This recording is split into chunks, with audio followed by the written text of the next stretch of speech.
اهدنا الصراط المستقیم صراط الذین انعمت علیہم غیر المغضوب علیہم ولا الضالین۔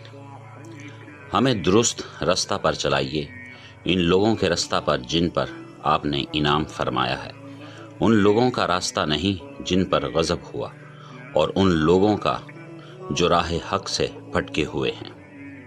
کون لوگ ہیں جن پر اللہ تعالیٰ نے انعام فرمایا ہے؟ خود قرآن مجید میں ان کا ذکر ہے کہ وہ 4 ہیں: انبیاء، صدیقین، شہداء اور صالحین۔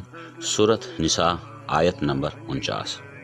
گویا ان کی راہ پر چلنا اور ان کی پیروی کرنا دین میں مطلوب ہے۔ معلوم ہوا کہ قرآن مجید نے جہاں کہیں آباء و اجداد کی اتباع سے منع کیا ہے، اس سے وہ آباء و اجداد مراد ہیں جو حق راستے سے ہٹے ہوئے تھے۔ جو لوگ راہ حق پر ثابت قدم تھے، ان کی راہ پر قائم رہنے کی دعا کرائی گئی ہے۔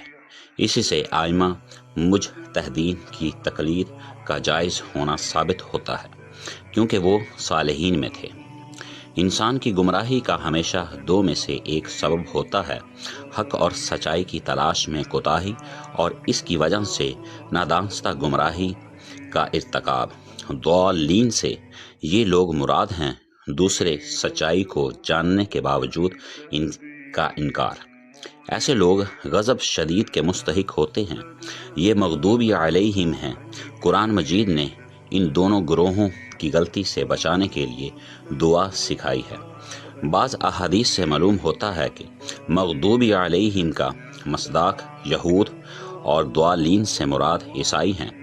اس کا حوالہ آپ صحیح ابن حبان 14,184 میں دیکھ سکتے ہیں۔ اس کا مقصود یہ ہے کہ مغضوبی گروہوں اور قوموں میں ایک یہود اور گمراہوں میں اور ضالین میں ایک عیسائی ہیں، نہ یہ کہ صرف یہی قومیں اس سے مراد ہیں۔ اور ایسا آپ نے اس لیے ارشاد فرمایا کہ عیسائیوں نے نبی برحق حضرت مسیح علیہ السلام کے سلسلے میں افراد سے کام لیا اور ان کو رسول اللہ صلی اللہ علیہ وآلہ وسلم سے ابن اللہ، خدا کا بیٹا بنا دیا۔ اس لیے وہ گمراہ ہوئے اور ضالین کے زمرہ میں داخل ہوئے۔ یہودیوں نے اللہ کے پیغمبروں کے ساتھ تفریق کی، ان کی ایذا رسائی اور اہانت کے در پہ ہوئے، اس لیے بار بار اللہ تعالیٰ کے غضب کا شکار ہوئے۔ گویا امت کو دونوں باتوں سے منع فرمایا گیا، اس سے بھی کہ اللہ تعالیٰ کے نیک بندوں کے معاملہ میں افراط اور سے کام لیا جائے، کہ یہی گمراہی کا پیش خیمہ ہے، اور